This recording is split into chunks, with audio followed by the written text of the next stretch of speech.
used to be that you would tell political jokes, self-deprecating political jokes, and then my daughter walked up to me and said blah blah blah. They would pop up, put a pin in the politician, and everybody would laugh. This is insane.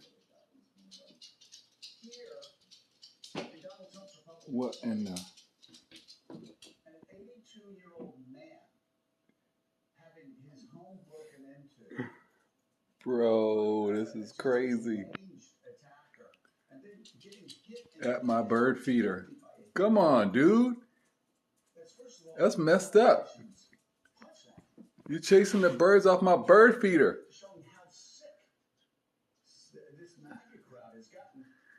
Right outside my window.